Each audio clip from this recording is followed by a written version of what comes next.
Assalamualaikum warahmatullahi wabarakatuh.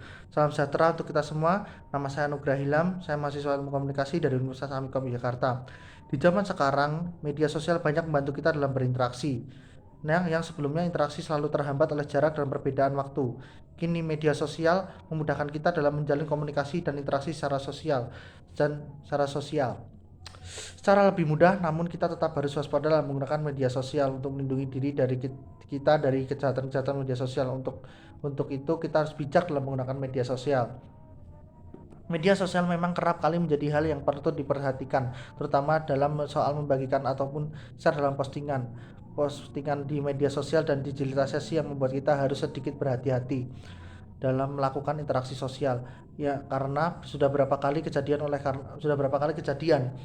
Oleh karena itu, maka hal tersebut sudah sepatutnya menjadikan hal tersebut sebagai pelajaran agar tidak sembarangan dalam posting hal yang tidak sepatutnya diposting di media sosial.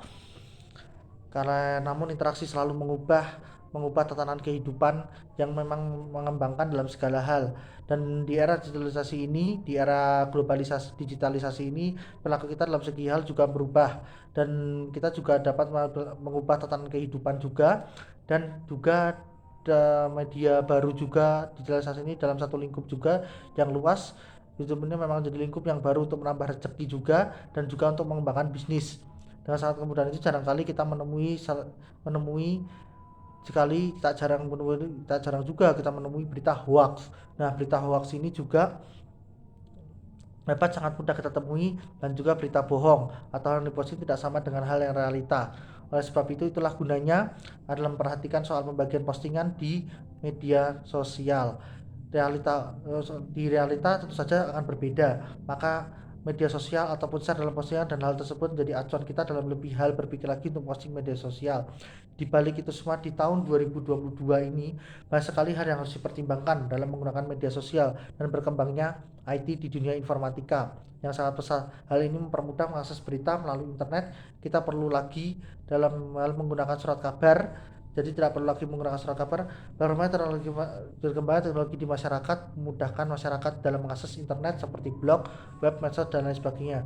Namun dengan perkembangan ini akhirnya dipergunakan oleh oknum yang tidak bertanggung jawab.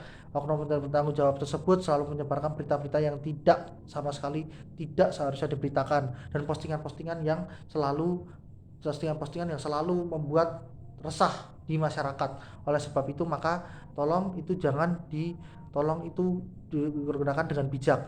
Maka dengan demikian, oknum-oknum yang tidak bertanggung jawab itu selalu menyebarkan tindakan kejahatan seperti pembajakan medsos, menyebarkan berita hoax, dan peretasan media seperti Facebook dan Instagram. Banyak juga digunakan oleh kalangan yang tidak suka atau biasa kita kenal dengan istilah haters, menghina dengan sangat kejam tanpa berpikir panjang. Dampak yang ditimbulkan seperti pencemaran nama baik di media sosial yang baik dampak bagi masyarakat. Maka hal ini pemerintah membatasinya dengan undang-undang IT. Nah, UU ITE ini juga merupakan langkah pemerintah agar tidak terjadi kejahatan-kejahatan di media sosial, dan masyarakat lebih hati-hati dalam menggunakan media sosial karena kejahatan-kejahatan yang terjadi di dunia maya harus diberantas. Pemerintah akan menjatuhkan sanksi yang berat bagi yang melanggar. UU ITE juga memberikan efek yang kurang baik terutama pada kebebasan berpendapat. Nah, kenapa sih kok harus ada undang-undang IT? Karena undang-undang IT itu sebenarnya untuk menanggulangi bencana alam.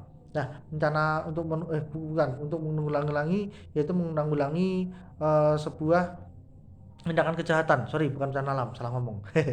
Jadi untuk menanggulangi sebuah tindakan kejahatan dalam dunia maya. Nah, di dalam dunia maya ini pasti banyak terjadi kejahatan. Nah, kejahatan tersebut harus ditanggulangi dengan undang-undang IT. Undang-undang IT, masyarakat lebih hati-hati dalam menggunakan media sosial karena kejahatan yang terjadi di dunia maya harus diberantas.